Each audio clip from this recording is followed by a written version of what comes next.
the Edmonton tornado of 1987, an event also known as Black Friday to Edmontonians, was a powerful and devastating tornado that ripped through the eastern parts of Edmonton, Alberta, Canada, and parts of neighboring Strathcona County on the afternoon of Friday, July 31st. Hi, I'm Chris May, writer, producer, and host of This Day in Weather History, now in its second year from the Weather Network in Canada.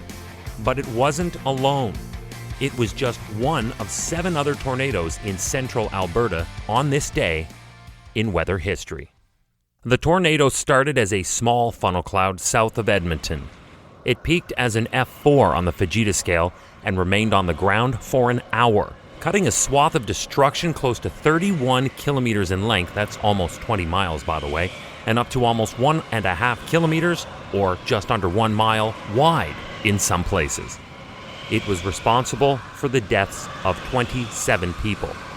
15 were in the Evergreen Mobile Home Park in rural northeast Edmonton, where the other 2 fatalities occurred in an industrial area of East Edmonton in Strathcona County. Aside from those who were lost, over 600 sustained serious injuries. Over 300 homes were destroyed, leaving 1,700 people homeless.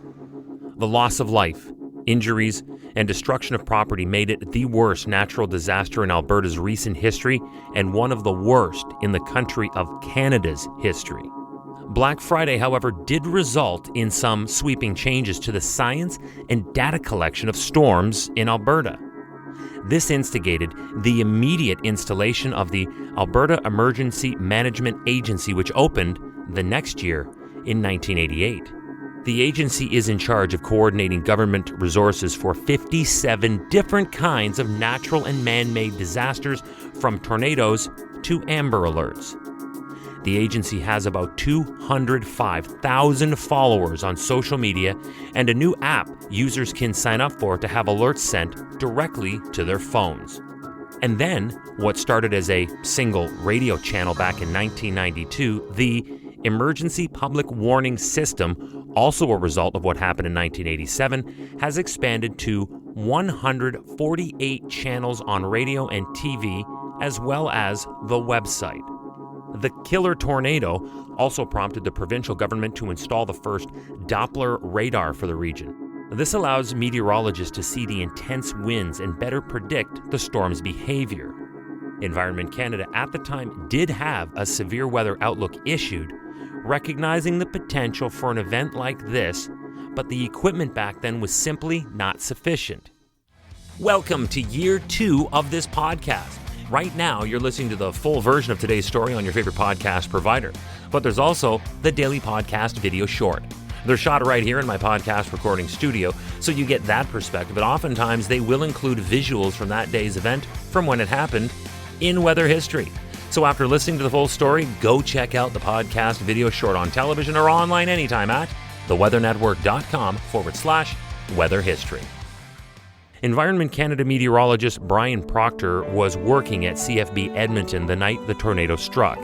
He said, and I quote, "We didn't have the tools then that we have now. The scientific knowledge of tornado-producing supercells wasn't developed.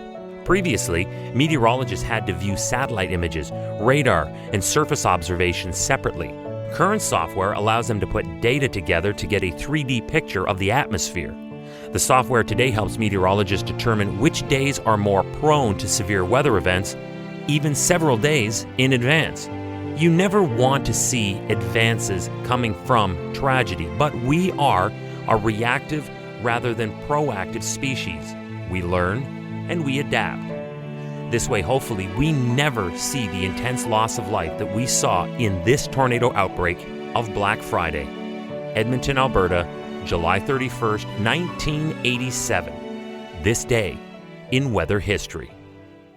Hey, do you like the podcast? We'd love to hear from you. If you have an idea, go right now to wherever you're listening to me and rate us if you would, please. It's on a 5-star system, and we would love as many stars as you can afford. So rate us, but then also review us. This way we can always stay on top of how you'd like to see the show evolve. Then remember to subscribe to this podcast. Click the subscribe or follow button right there on the very same podcast homepage you're listening on. You'll be immediately reminded that the next day is ready to listen to, and you also have access to every episode in the archives. It dates back to June 1st of 2020, so there is a lot that we got to get caught up on this day in weather history. Tomorrow is August 1st. The province of Ontario woke up to a brutal humidity that pushed the power supply to the brink of failure. It was an all-new energy consumption record, and I'm going to tell you all about it tomorrow on this day in weather history with me, your host, Chris May.